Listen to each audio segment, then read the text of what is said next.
একটাই দাবি যে আমাদের আমির সাহেবকে আনতে দিতে হবে। যদি নাকি আমির সাহেবকে আনে তাহলে হয়তো আমরা দ্বিতীয় ইজতেমাটাকে কবুল করে নিতে পারি।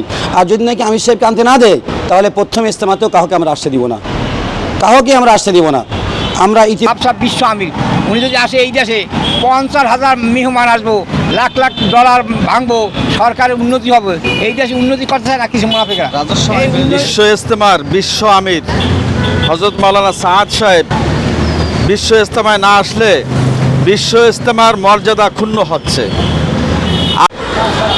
সুপ্রিয় দর্শক শ্রোতা, আমি নিজামুদ্দিন স্বাগত জানাচ্ছি স্বাধীনতা টিভি বাংলায়। আমি এই মুহূর্তে আছি কাকরাইল মসজিদে। আমরা জানি যে বিশ্ব ইজতেমা ফিক্সড হয়েছে, 2 পর্বের জামাত হবে এখানে। প্রথম পর্ব হবে 31 জানুয়ারি এবং থেকে শুরু করে 2 ফেব্রুয়ারি এবং পরবর্তী যে জামাত দ্বিতীয় স্টেপে যেটা হবে 7 থেকে 9 তারিখে। এবং 2 পন্থী, এক দল হলো জুবায়েরপন্থী এবং অন্য দল সাদপন্থী, এবং এই 2 দলের 2টা জামাত অনুষ্ঠিত হয়েছে। এবং আমরা বিস্তারিত এখানকার যিনি সাতপন্থীর আছে এবং তিনি জানালেন এবং জানবো আমরা তার বক্তব্য, এবং সাধারণ যারা এখানকার মুসল্লি আছে, মুসলমান আছে, যারা ধর্মপ্রাণ মানুষ, তাদের কাছ থেকে জানবো। সাথেই থাকবেন। আমাদের টঙ্গী ইজতেমা আমরা কেউ বলি না, বলি এটা বিশ্ব ইজতেমা। পৃথিবীর যে কোনো রাষ্ট্রে গেলে আমাদের বাংলাদেশ অনেক রাষ্ট্র চিনে না, যদি বলা হয় টঙ্গী বিশ্ব ইজতেমা তাহলে চিনে। এটা হয়েছে কীভাবে? বিশ্ব ইজতেমার নাম এই জন্য। আর বিশ্ব ইজতেমা ওইটাকে বলে বিশ্বের লোকেরা যখন আসে, আর বিশ্বের লোকেরা আসে তখন যখন বিশ্ব আমির আসে। তো মনোর ইয়াসুল আমির ছিলেন, এরপর মনে ইসুর রহমত আমির ছিলেন, এরপর এনামুল আসল রহমত আমির, এখন চতুর্থ আমির হলো মনোজ হাসে। তো উনি যদি আসে বিশ্বের লোক আসবে, তখন এটা বিশ্ব ইজতেমা হবে। এই পরিপ্রেক্ষিতে এখন আমাদের প্রথম ইজতেমা, আমাদের আমির আসবে, বিশ্ব ইজতেমা হবে।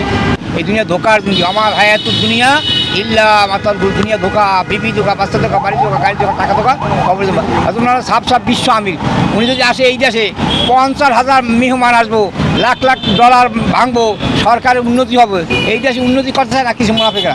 এই রাজস্ব আয় যাবে, এই দেশে অনেক উন্নতি হবে, এই উন্নতি চাইতেছে না কিছু লোকেরা, হচ্ছে না? এই জন্য এই সরকার উচিত সবাই দাবি পূরণ করা। ওদের বড় বড় মুরব্বী আসবে, আর সাতসাবের মুরব্বী আসবে, সাতসাব আসবে না, এটা কেমন কথা বলবে? বিশ্ব ইজতেমার বিশ্ব আমির হযরত মাওলানা সাআদ সাহেব বিশ্ব ইজতেমায় না আসলে বিশ্ব ইজতেমার মর্যাদা ক্ষুণ্ণ হচ্ছে।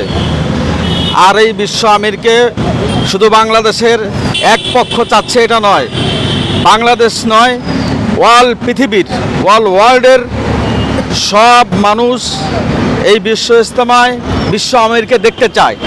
এই জন্য বিশ্ব আমিরের মাধ্যমে বাংলাদেশের মান মর্যাদা আরও উন্নত হবে। বাংলাদেশের সরকারের রাজস্ব আয়, আর বাংলাদেশ সরকারের রাজস্ব আয় অর্থ হচ্ছে বাংলাদেশ স্বনির্ভর হবে। এই ব্যাপারটা নিয়ে বিশ্ব ইজতেমা হবে প্রায় 60-70 বছর ধরে হয়ে আসতেছে। এই জায়গায় আমরা একটা সিদ্ধান্ত নিয়ে তারপরে সরকারকে জানালে সরকার আমাদেরকে সবসময় সহযোগিতা করে আসে। আমাদের 60-70-80 দেশের থেকে বিদেশি মেহমানরা আসে আমাদের ইজতেমা লিড দেওয়ার জন্য। নিজামুদ্দিন যে মূল মার্কাজ আমাদের তবলিগের, ওই মার্কাজ থেকে আমির সাহেব সবসময় এসে থাকেন। ইদানিং কিছু লোকজন আমাদের আমির সাহেবের নামে কিছু মিথ্যা অপপ্রচার করে, বিভ্রান্তিমূলক কথা বলে পুরো জনগণকে এবং কোমলমতি যারা নাকি ডান দিক বাম দিক কিছু চেনে না, এদেরকে আমাদের আমিরের নামে এমন কিছু মিথ্যা কথা বলেছে যে আমাদের আমির নাকি বলেছে যে হিদায়াত আল্লাহর হাতে নাই। একথা তো একজন সাধারণ মানুষও বলতে পারে না। এরকম ধরনের যে মাদ্রাসার ব্যাপারে নাকি বলছে যে নাউজুবিল্লাহ, মাদ্রাসায় বেতন নিলে এরকম এই বেতন লেনেওয়ালাদের থেকে যারা বেশ্যামি আছে তারা আগে জান্নাতে যাবে, এটা আমাদের আমির সাহেবের কথা বলে নাই।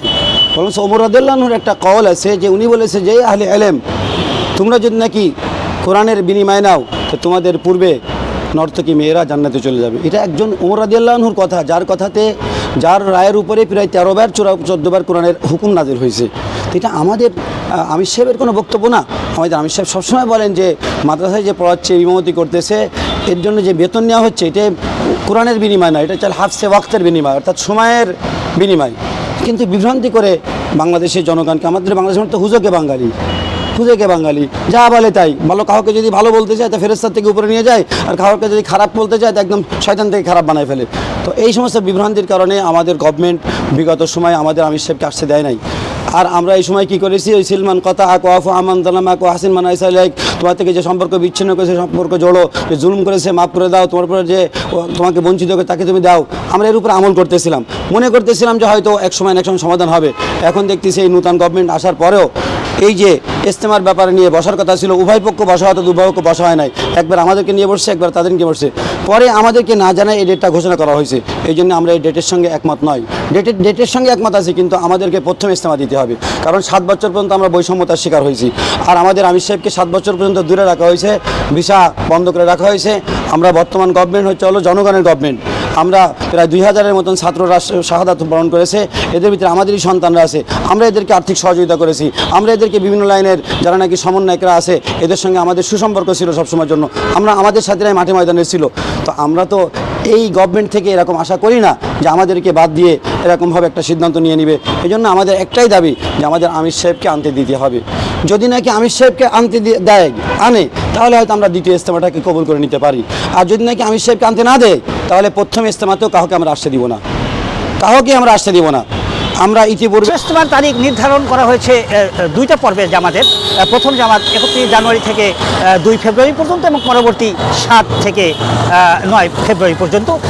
জামাত যেটাই হোক, এবং এখানে বিষয়টা হলো যে সাতপন্থী এবং জুবাইরপন্থী দুটো পন্থী এখানে নামাজ আদায় করবেন। তবে সাতপন্থী যারা আছেন তাদের বক্তব্য যে তাদের প্রধান যে আকর্ষণ বা প্রধান মেহমান বা বিশ্বের সমাদৃত যিনি মাওলানা সাদ, তাকে আনতে হবে এই জামাতের আগে হোক আর পরে হোক। এই একটা দাবি এবং একটা আকাঙ্ক্ষা নিয়েই তারা বর্তমান সরকারের কাছে আবেদন করছেন, এবং তারা প্রত্যাশা করছেন অবশ্যই মাওলানা সাদ বাংলাদেশে আসবেন।